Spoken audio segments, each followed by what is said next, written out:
Olá, agora começa o Roda Viva. E hoje falaremos sobre o cobre, um metal muito importante para a sociedade, desde a fiação até o auxílio de saúde. E apesar de ser tão comum, ele muitas vezes é apenas chamado de metal ou de ferro pelos leigos. Mas há muitas propriedades importantes que devem ser exploradas. No programa de hoje trouxemos alguns especialistas para falar sobre o assunto. Está aqui conosco o engenheiro de minas que trabalha ativamente nas minas da Vale, Joelker Gabriel, o mestre em química Lucas Tavares, o nutrólogo João Vitor e o biólogo Gustavo Castro. Vamos começar então do início, ou seja, aonde é extraído o cobre e como isso é feito. Olá, Joelker.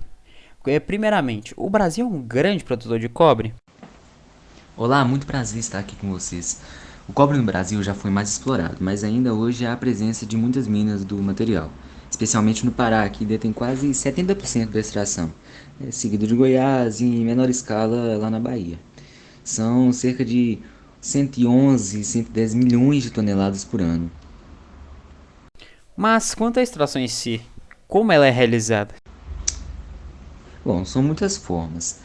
Ele geralmente é encontrado na forma da calcocita e da calcopirita, mas pode ser encontrado nas formas de bornite, enargite, cuprite, covelite e etc, entre outras.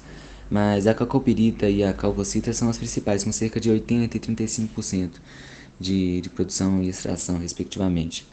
Nos dois casos, o minério sofre o processo de ustulação, que é o aquecimento na presença de oxigênio, onde o enxofre se une ao oxigênio, deixando a molécula. Depois de alguns processos, a molécula é submetida às células eletrolíticas, que deixam o material com 99,9% de pureza, então bem puro. No caso da calcopirita, tem apenas um pequeno processo diferente no início, mas o resto é a mesma coisa. Depois de extraído, o cobre vai para o mercado? E onde ele é aplicado? Quais são as suas características? Vamos conversar sobre isso com o químico Lucas. Boa noite, Lucas. Boa noite. Primeiramente, o cobre é um metal de transição maleável, dúctil e com resistência à corrosão. Como vemos, o cobre apresenta uma cor alaranjada. Ele é o número 29 da tabela periódica, apresenta uma massa atômica de 63,546, tem um ponto de fusão de 1357,77 e um ponto de ebulição de 2835. Para finalizar sobre as propriedades, o cobre é um material versátil, pelas suas propriedades metálicas e principalmente pela facilidade de moldagem. Lucas, por causa dessa facilidade de moldagem que ele é usado muito em indústrias? Exatamente. Ele é de grande importância para as indústrias, pois, além disso, cerca de 3/4 é voltado para a fabricação de fios elétricos, além de cabos de comunicação e eletrônicos.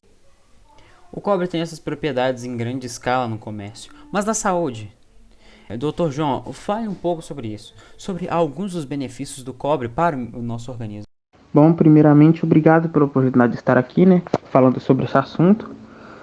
Os benefícios do cobre são que ele é bom para a pele, bom para o cérebro e ele também é bom para a imunidade. No caso da pele, o cobre ele é importante para a formação de melanina, que desempenha um papel na pigmentação da pele, cabelos, olhos, impede, por exemplo, a formação de manchas na pele. Ele também é bom para o cérebro. Muitas cuproenzimas, que são as enzimas dependentes do cobre, são responsáveis por diversas ações essenciais para a função normal do nosso cérebro e também do nosso sistema nervoso. Essas enzimas dependentes de cobre são responsáveis pela síntese de neurotransmissores. Além disso, a formação e a manutenção da bainha de mielina. A bainha protetora que cobre os nossos nervos é feita de fosfolípidos, cuja síntese depende da atividade do citrocromo C, óxidase, enzima dependente de cobre. A forte ação oxidante que o cobre proporciona indiretamente também irá prevenir doenças cerebrais degenerativas. Quanto à imunidade, o cobre é essencial para pessoas que têm um bom aproveitamento da vitamina C. Essa vitamina aumenta a produção de glóbulos brancos, células que fazem parte do sistema imunológico e tem a função de combater micro-organismos e estruturas estranhas no nosso corpo. A vitamina também C aumenta os níveis de anticorpos no organismo. Assim, ela ajuda a fortalecer nosso sistema imunológico, deixando o nosso corpo menos suscetível a doenças. A poderosa ação antioxidante que o cobre também tem proporciona indiretamente e age de forma positiva na imunidade. Interessante, mas e a falta de cobre? O que ela causa no nosso organismo? Bom, a deficiência de cobre no nosso organismo pode causar problemas como manchas na pele, neurotropenia, que é anormalidade, né, baixo número de glóbulos brancos, chamados também de neutrófilos, osteoporose e doenças degenerativas como Alzheimer e Parkinson. Problemas na tireoide também podem ocorrer diante da carência de cobre. Hoje em dia existem vários exames que podem ser solicitados por médicos ou nutricionistas para identificar a carência de ferro, como cobre. Um exemplo desses é o urinário, de 24 horas.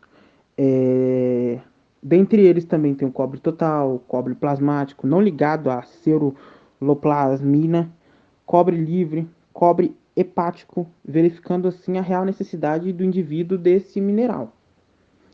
Uma curiosidade também é que foi verificado que os animais que consumiam dietas deficientes em cobre morriam repentinamente de hemorragia interna, causada por defeitos estruturais das artérias. Uma vez que a concentração de colágeno e elastina diminuiu significativamente nesse grupo deficiente de cobre, assim descobriu-se que o cobre participa indiretamente da formação de elastina e colágeno, uma vez que esse mineral é importante para a formação da enzima lisio-octase, responsável pela formação do colágeno.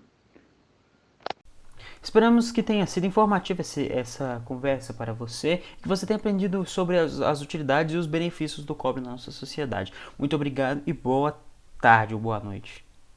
Só você que sabe mesmo.